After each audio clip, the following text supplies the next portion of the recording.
Industry latest skills తో best career మీ సొంతం. 100% practical learning and top placements కోసం ఇప్పుడే జాయిన్ అవ్వండి రాయ్ యూనివర్సిటీ.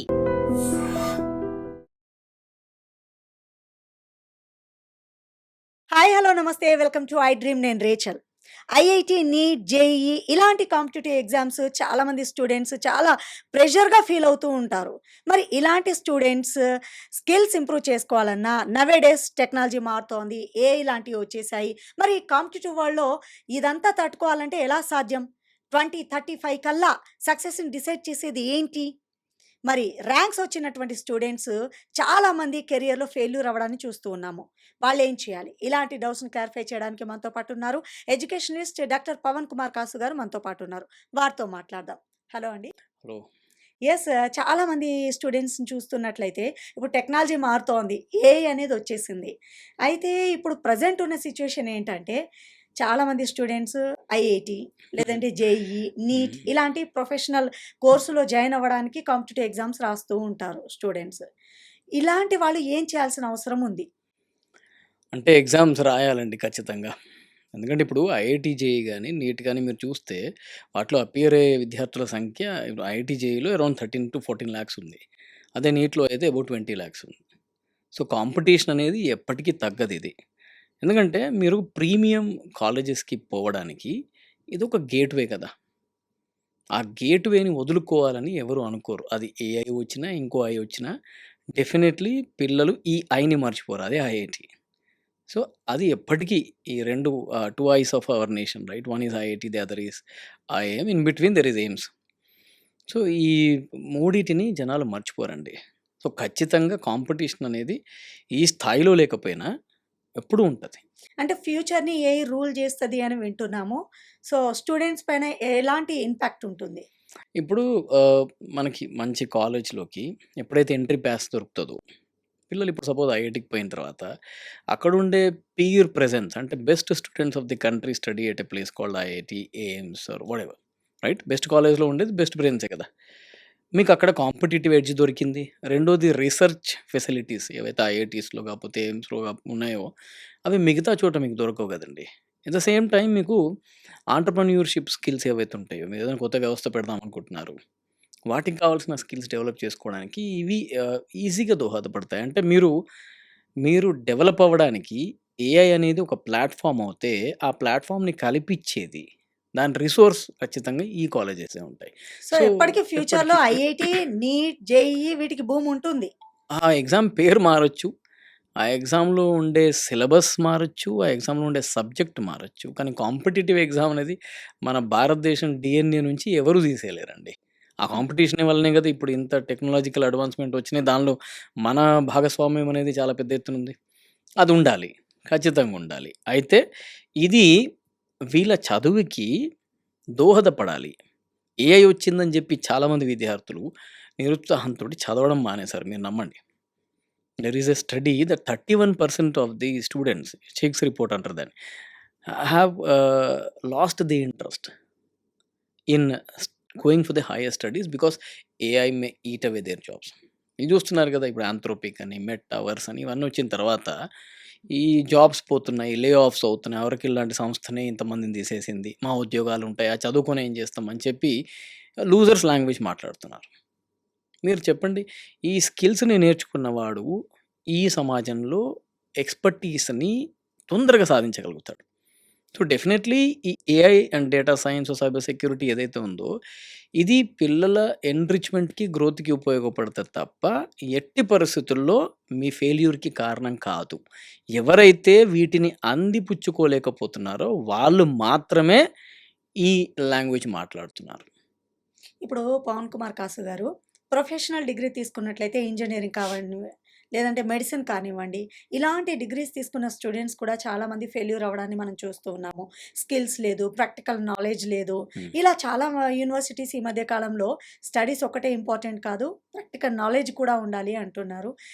ఇది నిజంగా అవసరం అంటారా? ఒకప్పుడు మరి ప్రాక్టికల్ నాలెడ్జ్ లేదు, అయినా కూడా ఇంజనీరింగ్ మెడిసిన్ చేసిన స్టూడెంట్స్ సక్సెస్ సాధించారు. ఇప్పుడు ఎందుకు ఇది తెరపైకి వస్తోంది? అప్పుడున్న టెక్నాలజీ ఇప్పుడుందా? డెఫినెట్‌లీ టెక్నాలజీలో లేపోతే మనం వైద్య విద్యలో చూసుకుంటే రోగాల్లో చాలా మట్టుకి ఇంప్రూవ్‌మెంట్ వచ్చింది. ఇప్పుడు హంటా వైరస్ గానీ, కోవిడ్ వైరస్ గానీ డిటెక్ట్ చేయడానికి మన వాళ్ళకి టైం పట్టింది. సో, టెక్నాలజీ మారుతున్నాయి. కొత్త కొత్త రోగాలొస్తున్నప్పుడు మనిషి కూడా దానికి అనుగుణంగా అప్‌గ్రేడ్ అవ్వాల్సిందే గదా! ఇప్పుడు మీరు ఇంజినీరింగ్ అన్నారు. ఇంజినీరింగ్‌లో ఎక్కడైనా ప్రాజెక్ట్ వర్క్స్ లేకుండానో, లేకపోతే ఇంటర్న్‌షిప్ లేకుండానో, లేకపోతే ఇంక్యుబేటర్‌షిప్ లేకుండానో ఇంజినీరింగ్ విద్య అనేది పూర్తవదు. సో, అంటే ఒకప్పటి కాలంలో ఇవన్నీ ఏమి ఉండేటివి గాదు కొంచెం పెద్దగా. తక్కువ రిలేటివ్‌లీ. అంటే ఇంజినీరింగ్ కాలేజ్‌లో ఐయామ్ ఫ్రమ్ ఎన్‌ఐటీ వరంగల్. చాలా మట్టుకు ప్రాజెక్ట్ వర్క్స్ ఏవైతే ఉంటాయో జిరాక్స్ షాప్ వాడు అమ్ముతాడు. మీరిక్కడ అమీర్‌పేటకి పోతే చాలా మట్టికి ప్రాజెక్ట్ వర్క్స్ మీకు థీసిస్ రూపంలో, ప్రాజెక్ట్ రూపంలో దొరుకుతూ ఉంటాయి అక్కడ. మీరు రేట్ పెట్టుకొని కొనుక్కుంటే సరిపోద్ది. ఇట్లా సాధించిన డిగ్రీలతో ఉపయోగం లేదు. సో, టెక్నాలజికల్ అడ్వాన్స్‌మెంట్ అయినప్పుడు ఈవెన్ మెడిసిన్‌లో అయినా సరే, ఇప్పుడు రోబోటిక్ సర్జరీస్ అని వచ్చినాయి. ఏఐ ఇంటిగ్రేటెడ్ డయాగ్నోసిస్ వచ్చింది. క్రిటికల్ హెల్త్ కేర్ అనే సబ్జెక్ట్ వచ్చింది. ఇవన్నీ వచ్చినప్పుడు ఖచ్చితంగా విద్యార్థి వీటన్నిటిని అందిపుచ్చుకొని తనని తాను ఉన్నత స్థాయిలో పెట్టుకోవాలి. పెట్టుకున్నప్పుడు మాత్రమే తనని రిక్రూట్ ఆర్ హైర్ చేసుకోబోయే కంపెనీ గానీ, లేదా తను బిల్డ్ చేసే వ్యవస్థకి సొసైటీ గానీ తనని 2 ప్రశ్నలు అడుగుద్దండి. ఒకటి, what answers you have for the unsolved problems of the real time world. నీ దగ్గర ఏం ఆన్సర్స్ ఉన్నాయి ఈ క్వెషన్స్‌కి. రెండోది, వాట్ యూ కెన్ బిల్డ్. నువ్వేం బిల్డ్ చేయగలుగుతావు. యెస్. నువ్వేదో కోడింగ్ రాస్తాను, లేకపోతే ఉన్నదే రాస్తానంటే అది ఏఐ చేస్తుంది. ఇప్పుడు నేను అదే పాతది చేస్తా అంటే కుదరదు. డెఫినెట్‌లీ నీ అప్రోచ్‌లోనే కొత్తదనం ఉండాలి. సో, దానికి అనుగుణంగా ఎవరైతే విద్యార్థులు మార్పు చేసుకున్నారో, వాళ్ళు ఈ ఐఐటీస్, ఎన్ఐటీస్, ఎయిమ్స్, ఏఎఫ్ఎంసీ ఇలాంటి కాలేజ్‌లోకి పోయిన తర్వాత ఇంకా బాగా రాణిస్తున్నారు. కానీ ఇప్పుడు మీరన్నట్టు ఐఐటీ, ఎయిమ్స్ కానివ్వండి, లేదంటే నీట్, జేఈఈ వీటి సంఖ్య కూడా పెరుగుతుంది. ఒకప్పుడు లిమిటెడ్ సీట్స్ ఉండేవి. ఇప్పుడు వాటి సంఖ్య పెరుగుతోంది. కాలేజెస్ కూడా చాలా ఎక్కువగా వచ్చేస్తున్నాయి. So, yeah! దీనివల్ల ఏమైనా క్వాలిటీ ఎడ్యుకేషన్ మిస్ అవుతుందేమో అన్న అభిప్రాయం వ్యక్తమవుతున్నటువంటి ఈ తరుణంలో మీరేం సజెస్ట్ చేస్తారు? అంటే లిటరసీ పెరిగింది కదండీ! హ్మ్. ఇప్పుడు ఖచ్చితంగా ఇంతకుముందు లిటరసీ రేట్ అనేది తక్కువ. పర్సెంటేజ్ చాలా తక్కువ. దానికి తగ్గట్టుగా ఐఐటీస్ ఉండేవి. ఇప్పుడు లిటరసీ పెరిగింది. జనాల్లో అవేర్‌నెస్ పెరిగింది. నువ్వు సీట్ ఇయ్యకపోతే నేను అమెరికా పోయి చదువుకుంటాను, సింగపూర్ పోయి చదువుకుంటా, ఆస్ట్రేలియా పోయి చదువుకుంటాను, లక్షల్లో, కోట్లలో అక్కడ డబ్బులు పెడుతున్నప్పుడు గవర్నమెంట్స్ కూడా ఆలోచిస్తాయిగా. ఒక యెస్. ఐఐటీ అని పేరు పెడితే నాకింత ఫీజ్ వస్తదన్నప్పుడు ఇప్పుడు మెడిసిన్‌కి మనం చూస్తున్నాము. Jharkhand, Zaporizhzhia, Uzbekistan Uzbekistan. అవును. ఆ! ఏవో కొత్త కొత్త దేశాల పేర్లన్నీ మెడిసిన్ ద్వారానే వింటున్నాను నేనైతే. కరెక్టే. సో, హ్మ్. ఈ పరిస్థితుల్లో మరి ఇక్కడే ఆ డబ్బులు ఇండియాలోనే సర్క్యులేట్ అవుతే బావుంటదనే ఆలోచన గవర్నమెంట్స్ కూడా ఉంటది. సో, దానివల్ల ఏమవుద్దండి, ఇప్పుడు నంబర్ పెంచినంత మాత్రాన definitely percentage of the students who are coming into the society with skills అనేది పెరగదు గదా! యెస్. వాళ్ళైతే అంతే పర్సెంటేజ్ ఉంటారు. అయితే ఇక్కడ ప్లాట్‌ఫార్మ్ దొరికింది మీకు. ఐఐటీ లాంటి ఇప్పుడు ఐఐటీ మండి ఉంది హిమాచల్ ప్రదేశ్‌లో. ఐఐటీ మండిలో మంచి ప్రొఫెసర్స్ ఉన్నారు. అక్కడ ల్యాబ్స్ ఉన్నాయి. కానీ ప్లేస్‌మెంట్ పర్సెంటేజ్ తీసుకుంటే 36% ఉంది. ఎందుకంటే స్కిల్ లెస్‌నెస్ అనేది పెరిగిందండి. అంటే ఇక్కడ యెస్. ఈ మధ్య ప్రాబ్లమ్ కాలంలో ఒక లోపాన్ని గమనించాను నేను. ఐఐటీ కంప్లీట్ అయిన స్టూడెంట్స్ కూడా అనుకున్నంత ప్లేస్‌మెంట్‌లో ప్యాకేజ్ రాలేదు హ్మ్. అనే ఓ వాదన కూడా వింటున్నాము. చాలామంది ఇప్పుడు స్టూడెంట్స్‌కి మంచి 10థ్, ఇంటర్ లైక్ అవి తీసుకున్నట్లయితే మంచి మార్క్స్ వస్తాయి. మంచి ర్యాంక్స్ వచ్చిన స్టూడెంట్ కూడా ఆ స్థాయిలో ప్లేస్‌మెంట్‌లో ప్యాకేజెస్ రాలేదు అనేది కూడా బలంగా వార్తల్లో వింటున్నాము. హ్మ్. దీనిపైన మీరేం చెప్పదలుచుకున్నారు? It's all about supply versus demand. Supply ఎక్కువైంది. డిమాండ్ అనేది తక్కువుంది రిలేటివ్‌లీ. ఎందుకంటే ఇప్పుడు టెక్నాలజీ అనేది ట్రాన్స్‌ఫర్మేషన్ స్టేజ్‌లో ఉంది ఏఐ వల్ల. సో, ఈ ట్రాన్స్‌ఫర్మేషన్ తగ్గట్టుగా ఎవరైతే స్కిల్డ్ ఉన్నారో వాళ్ళని అబ్జార్బ్ చేసుకుంటున్నారు గదా! ఇంకా రానున్న 5 సంవత్సరాల్లో డెఫినెట్‌లీ ఎంప్లాయ్‌మెంట్ గ్రోత్ అనేది పడదండి. పెరుగుద్ది. కానీ ఎవరిది పెరుగుద్ది? స్కిల్డ్ ప్రొఫెషనల్‌ది మాత్రమే అంటే పెరుగుద్ది. ఎంత ఐఐటీ, నీట్ చేసినా అంతే. No problem. స్కిల్డ్ కానీ స్కిల్ ఉంటేనే అంతే. వేస్ట్ అంటారు. స్కిల్ అంతే. లేనిది ఐఐటీ చదివినా వేస్ట్ అంటారు. అంతే. రొటీన్ స్టడీకి వాల్యూ లేదు. ఓకే. ఇప్పుడు చాలామంది స్టూడెంట్స్ ప్రిపేర్ అవుతూ ఉంటారు గదా! ఐఐటీ కానివ్వండి, నీట్, జేఈఈ కోసం ప్రిపేర్ అయ్యే స్టూడెంట్స్ ఆ ఎగ్జామ్స్ కాంపిటీటివ్ ఎగ్జామ్స్‌ని తట్టుకోవడానికి వాళ్ళు చాలా హార్డ్ వర్క్ జేస్తూ ఉంటారు. హ్మ్. నిజంగా ఇది హార్డ్ వర్క్ వాళ్ళలో డిసిప్లిన్ పెంచుతుందా? లేదంటే ఆ పిల్లల్లో అన్నెసెసరీ బర్డెన్ ఏమైనా ఇస్తున్నామా? యాహ్! దీనిపైన ఒక క్లారిటీ ఇవ్వండి. అంటే 2 సైడ్స్ ఆఫ్ దిస్. ఇప్పుడు 2 వైపులా పాజిటివ్ సైడ్ తీసుకుంటే అకాడమిక్ డిసిప్లిన్ అనేది విద్యార్థులు వచ్చింది కదా! ఈ ఎగ్జామ్ కోసమని వాడొక 2-4 సంవత్సరాల పాటు ఒక స్పెసిఫిక్ టైమ్‌లైన్ పెట్టుకొని హార్డ్ వర్క్ చేస్తూ డిస్ట్రాక్షన్స్‌కి దూరంగా ఉన్నాడు. అంటే గోల్ అనేది సెట్ చేసుకుంటున్నాడు. అది లాంగ్ టర్మ్ గోల్ ఉంటుంది. షార్ట్ టర్మ్ ఉంటుంది. So, definitely is a positive side of thought. అయితే దీన్ని సాధించే వాళ్ళ శాతం ఇప్పుడు మీరు చూస్తే 12,00,000 నుంచి 13,00,000 మంది జేఈఈ రాశారు. మొత్తం ఐఐటీస్, ఎన్ఐటీస్ అన్ని సీట్లు కలుపుకొని ఎంత లేదన్నా దగ్గర దగ్గర ఒక 50,000 వరకు ఉన్నాయి. అంతే. మరి మిగతా 12,50,000 మంది మీద ప్రెషర్ ఏముంది? సో, సాధించేవాడు సాధిస్తున్నాడు. కానీ మిగతా వాళ్ళు ప్రెషర్ ఫీల్ అవుతున్నారు. ఎందుకంటే వాళ్ళ ఆల్టర్‌నేటివ్ ఆలోచించట్లే. వాళ్ళు వాళ్ళ ఇంట్రెస్ట్‌ని ఇక ముందే పసిగట్టి వాళ్ళు దేనికి సూటబుల్ అవుతారని పోవట్ల. వాళ్ళు మూస పద్ధతిలో సొసైటీ డిమాండ్‌ని బట్టి ఎవరో చదువుతున్నారని పోతున్నారు తప్ప వాళ్ళ ఇంట్రెస్ట్‌ని వాళ్ళు ఐడెంటిఫై చేస్తే right from ninth class itself ఖచ్చితంగా వాళ్ళు ఆ రూట్‌లో పోకుండా డైవర్ట్ అవుతారు.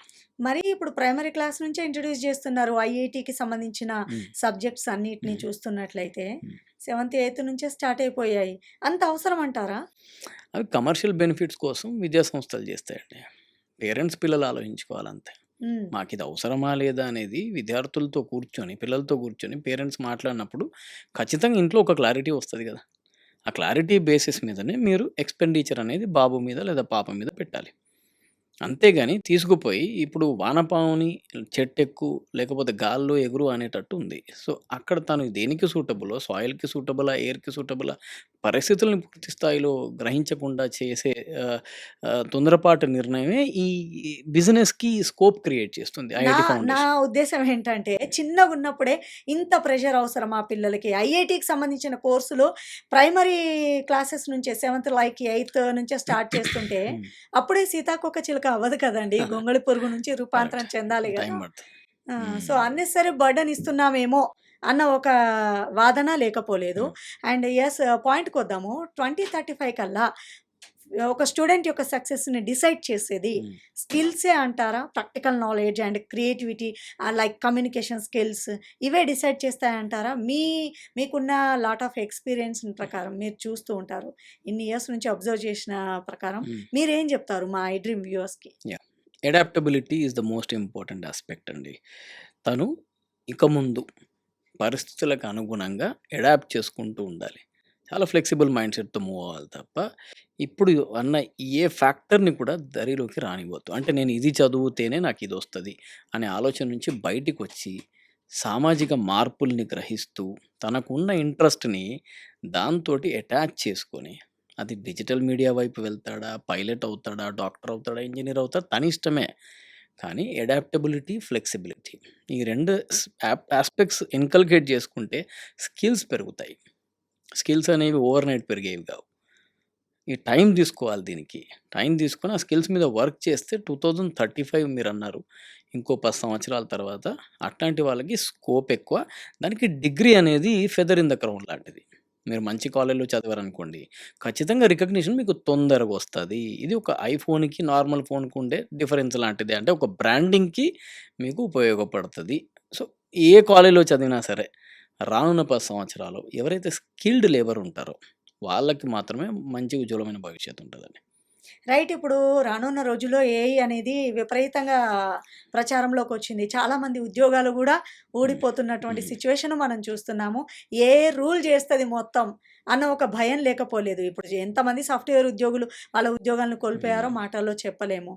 ఏమవుతుంది ఫ్యూచర్ అనేది ఒక ఆందోళన చెందుతున్నటువంటి ఎంతోమంది హ్మ్. వ్యూవర్స్‌కి మీ దగ్గర నుంచి వచ్చే ఆన్సర్ ఏంటో తెలుసుకోవాలనుంది. అదే అండి. ఇంతకుముందు ఇంటర్వ్యూలో గూడా నేను చెప్పాను. ఇప్పుడు కాలిక్యులేటర్ వచ్చినంత మాత్రాన మ్యాథ్స్ టీచర్ మాయమైపోలేదు. సో, ఏఐ అనేది ఆర్టిఫిషియల్ ఇంటెలిజెన్స్. ఇదే ఏఐ అంటే యాక్చువల్ ఇంటెలిజెన్స్. సో, ఏఐ అంటే ఆర్టిఫిషియల్ ఇంటెలిజెన్స్ ఎప్పుడు కూడా ఏఐ అంటే యాక్చువల్ ఇంటెలిజెన్స్‌ని రీప్లేస్ చేయలేదు. మీకు ఎందుకు ఎంత ఉద్యోగాలు పోతున్నట్టు? ఎంత అందమైన కారైనా తోలడానికి ఒక డ్రైవర్ గావాలి. ఎంత టెస్లా అయినా సరే కొన్ని కొన్ని కండిషన్‌లో మాత్రమే పని చేయగలుగుతది. ఉద్యోగాలు పోవడానికి కారణం ఏందంటే స్కిల్ ఎన్రిచ్‌మెంట్ లేక. అక్కడ కూడా స్కిల్లే లోపమంటారా? Of course, you have to be contemporary with the social and technological advancements. అంతేగాని మేము అట్లే ఉంటాం. టెక్నాలజీ మారాలి నాకు అనుగుణంగా అనుకుంటే కుదరదు. సోషల్ నీడ్స్‌ని బట్టి, కార్పొరేట్ నీడ్స్‌ని బట్టి తనకు తాను ఎన్రిచ్ చేసుకోవడం తప్ప వేరే ప్రత్యామ్నాయం అనేది దీనికి లేదండి. ఉండదు ఆ! కూడా. చాలా బాగా చెప్పారండి. యాహ్! వ్యూవర్స్ చాలామంది ప్రోగ్రామ్ చూస్తున్న స్టూడెంట్స్ కాంపిటీటివ్ వరల్డ్‌లో ఎలా ఈ కాంపిటీషన్ తట్టుకోవాలి అని ప్రెషర్‌కి గురవ్వాల్సిన అవసరమే లేదు. అన్నెసెసరీ ప్రెషర్‌కి గురయ్యి మీ లైఫ్‌ని స్పాయిల్ చేసుకోవద్దు. స్కిల్స్ అనేటివి ఇంప్రూవ్ చేసుకుంటే ఏ కాలమైనా, ఎప్పుడైనా కూడా సక్సెస్ మీ వెంటే ఉంటుందని తెలియపరిచారు doctor Pavan Kumar Kasu garu. So, thank you so much అండి. Thank you. వాల్యుబుల్ సజెషన్ ఇచ్చారు. Thanks a lot. టెక్నాలజీకి అనుగుణంగా స్టూడెంట్స్ ఏ విధంగా రూపాంతరం చెందాలి, ఏం చేస్తే బెస్ట్ లైఫ్ అనేది లీడ్ చేయగలరో తెలియపరిచారు. Thank you. Thank you. And for more videos, Please subscribe to iDream. Please subscribe to iDream. Please subscribe iDream. And please subscribe to iDream. For more videos, subscribe to iDream. please like, share, and subscribe to the channel. Congratulations, iDream. subscribe to iDream. Subscribe to iDream. So subscribe to iDream Media. iDream ki iDream team అందరికి huge congratulations. Please subscribe iDream Media. Please subscribe to iDream. Subscribe iDream. Please subscribe to iDream. iDream అంటే నా కళల ఛానల్ను subscribe చేసుకున్న నోరు తిరుగుతలేదు. మీరైతే గంట గుర్తు కొట్టండి. For more such videos, please subscribe to iDream. Subscribe to iDream. Please subscribe to iDream. Please subscribe iDream Media. Please do subscribe to iDream. Please subscribe to iDream Media. For best entertainment and information, please subscribe iDream. And don't forget to subscribe to iDream.